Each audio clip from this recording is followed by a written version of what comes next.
want to thank you for your work serving as our secretary. I want to particularly say thank you for your passion for bringing prosperity across the country, for lifting people up out of poverty into an opportunity for success. I think back of your good work in the first Trump administration, leading the way to expand opportunity zones across the country. So thank you for all your commitment to ensuring that our federal housing programs help people in need rather than hinder them.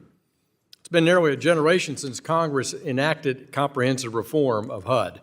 The last major effort was the Quality Housing and Work Responsibility Act of 1999, which passed when the average home price was $160,000.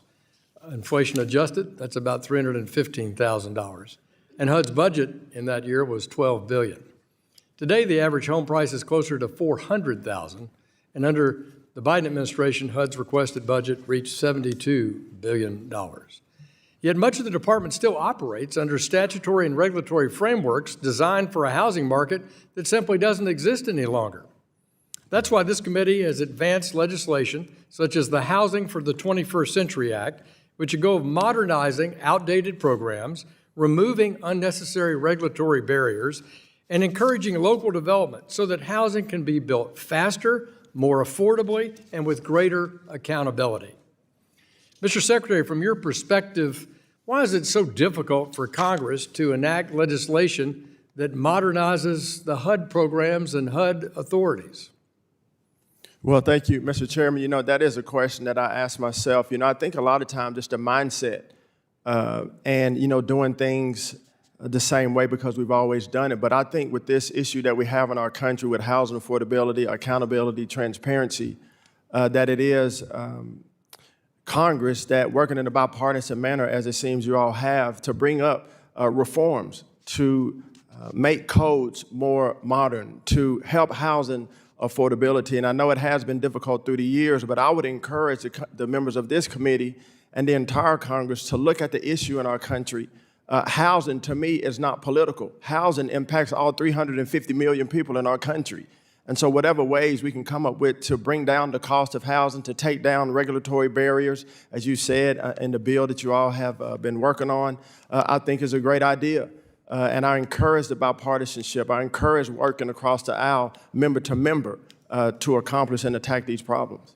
Well, I appreciate that. And I do thank Chairman Flood and Ranking Member Cleaver and the Ranking Member of the full committee working collaboratively to break down some of these barriers, find compromise, find opportunities to even authorize programs that have never been authorized or reformed in decades. And so that's the work this committee has been committed to tackle that, because we know it has direct results of more affordable building policies, lowering construction costs, increasing affordability through the steps we've taken.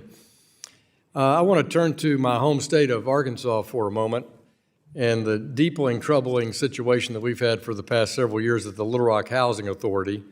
What's occurred there is truly baffling to me and frankly inconceivable. Residents are now at risk of displacement through no fault of their own. They're paying the price for repeated failures by the housing authority itself, including not filling out required audits. They're engaging in reckless decision-making that puts both residents and taxpayers at risk. And I've written multiple letters expressing my dismay, including the request of the HUD Office of Inspector General to investigate the matter. Then I have to tell you, Mr. Secretary, I've been disappointed in the city's oversight of the Public Housing Agency, their board of directors, the local HUD office in Little Rock, the regional office in Dallas-Fort Worth.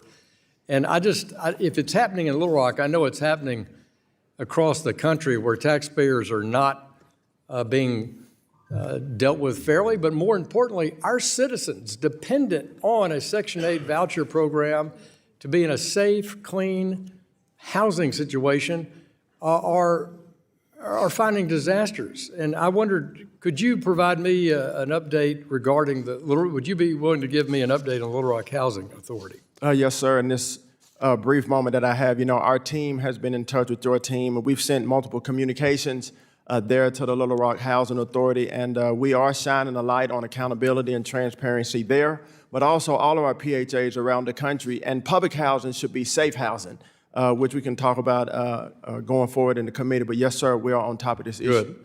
Well, I know members on both sides of the aisle are concerned about safe, sound, sanitary, effective public housing for those citizens that have to use that as a resource. And many of our members grew up in public housing, and we want to make sure that it's safe and sound.